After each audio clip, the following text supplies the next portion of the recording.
भानगढ़ किला। भानगढ़ किला 17वीं शताब्दी में बनवाया गया था। इस किले का निर्माण मानसिंह के छोटे भाई राजा माधो सिंह ने करवाया था। दोस्तों, राजा माधो सिंह उस समय अकबर की सेना में जनरल के पद पर तैनात थे। उस समय भानगढ़ की जनसंख्या करीब 10,000 के आसपास थी। भानगढ़ अलवर जिले में स्थित एक शानदार किला है जो कि बहुत ही विशाल आकार में तैयार किया गया है।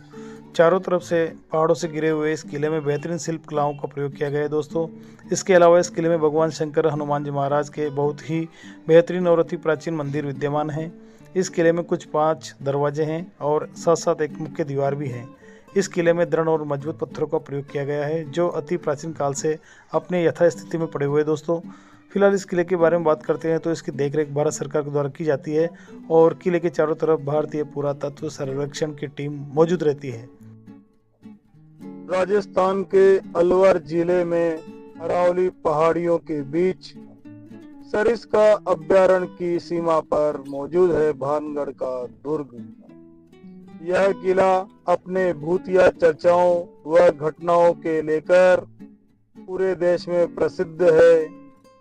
यह किला अपनी बनावट व सुंदरता से ज्यादा भूतिया किस्सों की वजह से चर्चा में हमेशा बना रहता है। कोला गांव के नजदीक बसे भानगढ़ किले में महल के खंडर पहाड़ियों की निचली ढलान पर स्थित है। इस किले का तालाब वाला क्षेत्र पेड़ों से घिरा हुआ है और महल के परिसर के भीतर एक प्राकृतिक जलधारा तालाब में गिरती है। किले के परिसर में भूतिया अनुभवों की चर्चा और घटनाओं के डर की वजह से अब गांव इस किले से बहुत दूर हो गए हैं। दोस्तों, आखिर इस किले का इतिहास क्या है, आइए जानते हैं। भूतिया घटनाओं के लिए प्रसिद्ध इस किले का निर्माण वर्ष 1573 ईस्वी में आमेर के राजा भगवंत दास ने अपने दूसरे बेटे माधो सिंह के लिए स्थापित किया था। माधो सिंह सम्राट अकबर के जनरल मान सिंह का छोटा भाई था। माधो सिंह ने इसे वर्ष 1613 ईस्वी में अपना निवास स्थान बना लिया था।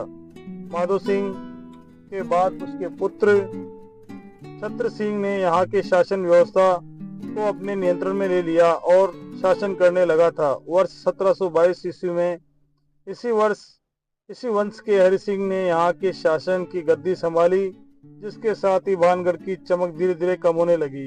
छत्र सिंह के बेटे अजब सिंह ने भानगढ़ के समीप स्थित ही अजबगढ़ का निर्माण करवाया था। औरंगजेब के शासन के दौरान उसने हिंदुओं पर बहुत अत्याचार किए, जिस कारण दबाव में आकर हरि सिंह के दोनों बेटों ने इस्लाम को अपना लिया था, जिन्हें बाद में मोहम्मद कुलिस एवं मोहम्मद दहलीज के नाम से जाना गया।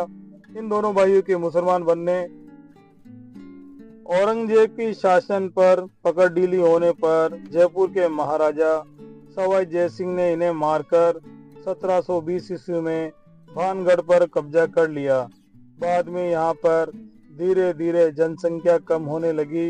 वहीं 1783 में अकाल पड़ने के बाद इस शहर को पूरी तरह से छोड़ दिया गया। दोस्तों, इस भानगढ़ दुर्ग के बारे में बहुत ही रोचक तथ्य हैं, आइए जानते हैं वो कौन से रोचक तथ्य हैं। इतिहास के अनुसार यह किला अपने निर्माण के बाद करीब 300 वर्षों तक आबाद रहा और कई लड़ाइयां देखी है। इसके अंदर लगभग 10,000 लोग रहा करते थे। इस किले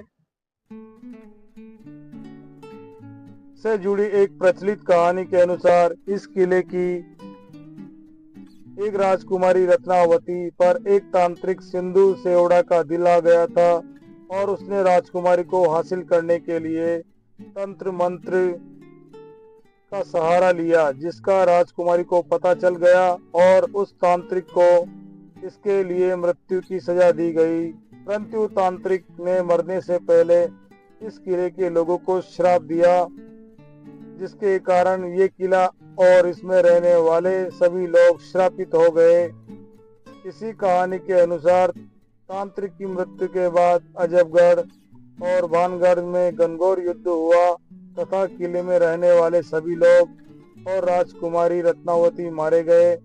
ऐसी मान्यता है कि आज भी इस किले में मरने वाले लोगों की आत्माएं घूमती हैं और चीखती रहती हैं।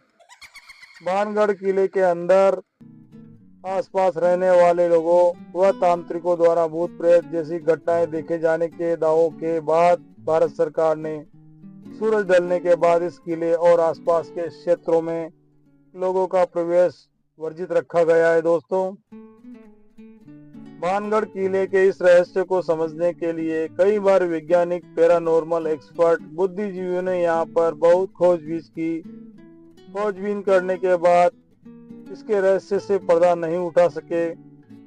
इन रहस्यमयी घटनाओं के कारण ही पुरातत्व विभाग द्वारा ही किले के प्रवेश द्वार पर इसे भूतिया घोषित करने का बोर्ड लगाया जा चुका है, जिसके अनुसार सूर्योदय से पहले और सूर्योदय के बाद किले में प्रवेश वर्जित है।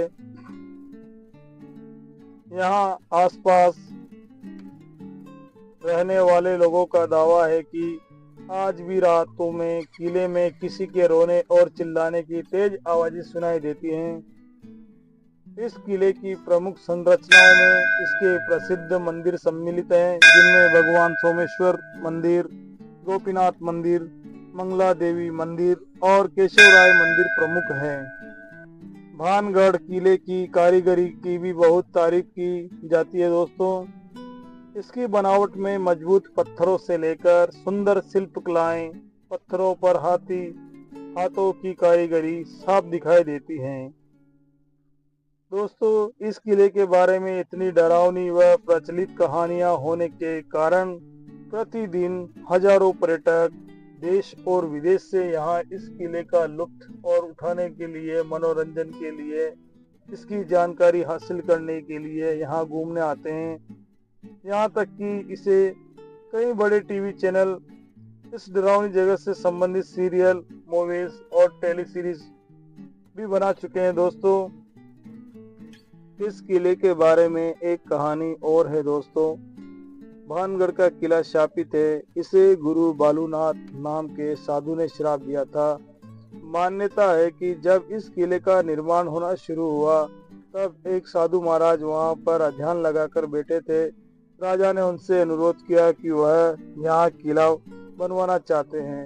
साधु ने किला बनाने की इजाजत देते हुए कहा कि एक शर्त रखी, किले की छाया उन्हें न छुए। राजा हामी भर दी, लेकिन जब किला बनकर तैयार हुआ तो उसकी छाया साधु पर पड़ गई। इससे नाराज होकर साधु ने श्राप दे दिया। कहा जाता है कि साधु के श्राप से पूरा गांव नष्ट हो गया। दोस्तों, भानगढ़ को डरावना क्यों कहते हैं? भानगढ़ के किले में बहुत सारी घटनाएं। शाम के समय एक लड़का कुएं में गिर गया, किसी अन्य दो उसे बाहर निकालकर जान बचाई। सभी भानगढ़ से निकालकर भागे, लेकिन इस दौरान तीनों ही सड़क दुर्घटनाओं में मारे गए। और भी बहुत सारी घटनाएं। दोस्तों, यहाँ सूर्यास्त के बाद में बहुत सारी घटनाएं होती हैं।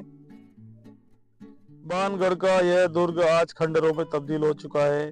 दोस्तों, इस किले को देखने के लिए दूर दराज से विदेशों से पर्यटक आते हैं तथा यहाँ की जानकारी और यहाँ के सुंदर दृश्य को अपने साथ यादों की तरह कैद करके ले जाते हैं। दोस्तों, मेरे द्वारा दी गई जानकारी आपको अच्छी लगी हो तो वीडियो ज़्यादा से ज़्यादा शेयर करें और आप नए हैं तो मेरे चैनल को सब्सक्राइब जरूर कर लें। तब तक मिलते हैं अगले वीडियो के साथ। तब तक खुश रहें। जय राजेश।